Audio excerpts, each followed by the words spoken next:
বেকার ছেলে তার মাকে বলছে, শুধু ডাল দিয়ে ভাত খেতে ইচ্ছা করছে না, একটা ডিম ভেজে দাও না মা। মা তখন বলছে, ডিম ঘরে বসে জন্ম হয় নাকি? শুয়ে বসে 3 বেলা শুধু বাপের ঘাড়ে বসে খাচ্ছিস, আবার মজা না হলে গলা দিয়ে খাবার নামবে না। নবাব দাদা জন্ম হয়েছে ঘরে, অকর্মা, এত বড় হয়েছে তাও কোনো কাজে খাটে না। বেকার ছেলের একটা ডিমের আবদারের বিপরীতে মা এতগুলো কথা শুনিয়ে দিল। রাগে গজগজ করতে করতে জায়গা ত্যাগ করলো। খাবার টেবিলে মায়ের এমন কথা শুনে গলা দিয়ে আর খাবার নামলো না। ভাতের প্লেটটা রেখে হাত ধুয়ে ফেললো। মা চাইলে ভালোভাবে বলতে পারতো ডিম নেই। আজ সে বেকার বলে মুখের উপর উঠতে বসতে খাবারের খোঁটাও শুনতে হচ্ছে। নিজেকে আজকাল একটা বোঝা মনে হচ্ছে। ভারী একটা দীর্ঘশ্বাস ছেড়ে রাতে না খেয়ে ঘুমিয়ে পড়লো ছেলেটা। রাত পেরিয়ে সকাল হলো, কেউ একটিবারের জন্য তাকে খেতে ডাকেনি। এক বুক চাপা কষ্ট নিয়ে না খেয়ে চলে গেল টিউশনি করতে। এটি দিয়ে হাত খরচ চালায় ছেলেটা। আজ চাকরিওয়ালা বড় ছেলে বাড়িতে এসেছে। যে ঘরে বেকার ছেলের জন্য একটা ডিম ছিল না, সেই ঘরে আজ বাহারি আয়োজন করেছে মা। দুপুরে বড় ছেলেকে যত্ন করে খেতে দিল মা। ওই সময় অভিও এসেছে বাড়িতে। মা তাকে একটিবার অব্দি খেতে ডাকলো না।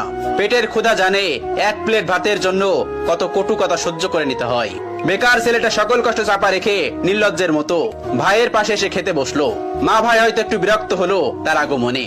মা দুই ছেলেকে ভাত দিল, তবে বড় বড় মাছের টুকরো গুলো এবং মাংসের টুকরো গুলো চাকরিওয়ালা ছেলের থালাতে উঠলো। অভি মাথা নিচু করে এক থালা কথা নামক খাবার হজম করছে। আর সেই ফাঁকে মা বড় ছেলের ভাতের নিচে বড় সড়ক একটা চিংড়ি গুজে দিল, যা চোখ এড়ালো না বেকার ছেলেটির। কে বলল বাবা মায়ের ভালোবাসা সব সন্তানের জন্য সমান হয়? এই যে মায়ের ভালোবাসায় কত ব্যবধান, এই কষ্টগুলো কাউকে বলা যায় না, আর সহ্য করা যায় না।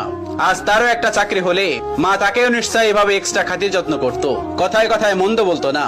হঠাৎ চোখের কোনায় দুফোঁটা জল চিকচিক করছে ছেলেটার। সাথে সাথে খুব গোপনে তা লুকিয়ে প্লেটের ভাতগুলো চুপচাপ খেয়ে নিল। বিষণ্ণ মনটা নিয়ে শুয়েছে ছেলেটা কিছুক্ষণ। এরই মধ্যে মুঠোফোনটা বেজে উঠলো। তার প্রিয় মানুষটি ফোন দিয়েছে। তার প্রিয় মানুষটির ফোনের নামটা দেখে অভির মুখে হাসি ফুটে উঠলো। রিসিভ করার সাথে সাথে তার প্রিয় মানুষটি ব্যস্ত কণ্ঠে বলল, অভি, তোমার সাথে বিকাল 4টায় আমি দেখা করতে চাচ্ছি। আমি নদীর পাড়ে অপেক্ষা করছি তোমার জন্য। তুমি তাড়াতাড়ি চলে এসো, জরুরি কথা আছে। অভির হাসি মুখটা চুপসে গেল এক নিমিষেই। পকেটটা একেবারে শূন্য। টিউশনির টাকা পেতে এখনো 10 দিনের মতো লাগবে। নিজের কাছে গাড়ি ভাড়াটাও নেই। তবুও মৃত্যু হেসে তার প্রিয় মানুষটাকে বলল, ঠিক আছে, আমি আসছি। অভি সাথে সাথে রেডি হয়ে নিল। ভয়ে ভয়ে বাবার রুমে গিয়ে ভীতু কণ্ঠে বলল, আব্বা। বাবা তখন বললেন, হ কোন সাহেব, গায়ে বাতাস লাগাতে যাচ্ছেন বুঝি? বাবার ঠেস মারা কথা গায়ে মাখলো না অভি, বরং অনুনয় করে বলল, আমাকে 100 টাকা দিবেন আব্বা, খুব আর্জেন্ট দরকার। বাবা তখন বলল, টাকা তো আর গাছে ধরে না যে তোকে ছিঁড়ে ছিঁড়ে দিব। নিজে কামাই করতে পারিস না? মানুষের ছোট ছোট পোলা বানো কত টাকা কামাই, পুরো সংসার চালাই, আর এত বড় দামড়া হয়েও বাপের কাছে টাকা চাও? এই লজ্জা করে না তোর? তুই সারাদিন গায়ে বাতাস লাগায় বেড়াবি, আর প্রত্যেক দিন তোর আমি টাকা দিব? অনেক তো বাসায় বাসায় খাওয়াইছি, আর না। তুই আমার সোজা সাপটা কথা শোন, আমি তো এত পকেট খরচ দিতে পারবো না। এখন থেকে নিজে নিজে ইনকাম করে খা, আর তা না পারলে আমার ঘর থেকে বাইর হয়ে যা। এত ঝামেলা আমার সহ্য হয় না, তুই আমার চোখের সামনে থেকে দূর হ। বাবার এতগুলো কথা শুনে ছেলেটার বুকটা মোচড় দিয়ে উঠলো। ভারী কয়েকটা দীর্ঘশ্বাস পেলে নিঃশব্দে বের হয়ে আসলো ঘর থেকে। এদিকে প্রিয় মানুষটা বারবার কল দিয়ে তাকে তাড়া দিচ্ছে। নিজেকে সামলে নিল অভি। বাগান থেকে একটা গোলাপ ছিঁড়ে নিজের পকেটে রেখে দিল অভি। অতঃপর পায়ে হেঁটেই গেল যথার্থ স্থানে। প্রিয়তমা আগে এসে বসে আছে। অভিকে দেখে উঠে দাঁড়ালো এবং বিরক্ত কণ্ঠে বলল, এত দেরি করলে যে? জানো আমি কতক্ষণ ধরে বসে আছি?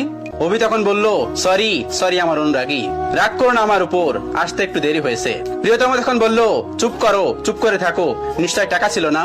নিশ্চয় পায়ে হেঁটে এসেছো? অভি তখন মাথা নিচু করে ফেললো। প্রিয়তমা তার হাতে একটা কার্ড ধরিয়ে দিয়ে বলল, সারপ্রাইজ। ছেলেটা তখন বলল, কি এটা, কিসের কার্ড? তখন তার প্রিয়তমা তাকে বলল, এটা আমার বিয়ের কার্ড, ফার্স্ট আমি তোমাকেই দিলাম, এসো, কিন্তু তুমি কিন্তু একদমই মিস করবে না। ছেলেটি তখন বলল, মানে কি বলছো তুমি, সত্যি বলছো? মেয়েটি তখন বলল, হ্যাঁ সত্যি বলছি। অভি কাপা কাপা হাতে কার্ডটি খুলে দেখে নিল। তার বুকের বাঁ পাশটায় চিনচিন করে ব্যথা করছে। কাপা কাপা কণ্ঠে জানতে চাইলো, 3 বছরের সম্পর্কের, তবে আজই কি ইতি কথা? প্রিয়তমা তখন জোর কণ্ঠে বলে উঠলো, হ্যাঁ। ছেলেটি তখন বলে উঠলো, আচ্ছা, ভালোবাসতে না আমায়? তুমি এত স্বাভাবিক, কষ্ট হচ্ছে না তোমার? কি করে পারবে তুমি আমাকে ছাড়া অন্য কাউকে বিয়ে করতে? প্লিজ প্লিজ এমন করো না, বলো এসব মিথ্যে। আমি তোমাকে ভালোবাসি, তোমাকে ছাড়া আমি কিভাবে থাকবো বলো? প্রিয়তমা তখন বলে উঠলো, দেখো, আবেগ দিয়ে জীবন চলে না, কম অপেক্ষা তো করলাম না তোমার জন্য। আমি আর আমার বাবা মাকে কষ্ট দিতে পারবো না, আমি চললাম। তখন ছেলেটি অনুনয় বিনয় করে বলছে, আমার হয়ে থেকে যাও না প্লিজ। প্রিয়তমা তখন বলে উঠলো, রাখতে পারবে তুমি? ছেলেটি তখন আবার বলল, আমাকে আরো কয়েকটা দিন সময় দাও না প্লিজ। প্রিয়তমা তখন জোর কণ্ঠে বলে উঠলো, রাখতে পারলে এক্ষুনি, আর না হয় আর আটকেও না। ছেলেটি হাঁটু গেড়ে বসে পড়লো মাটিতে। কিভাবে আগলে রাখবে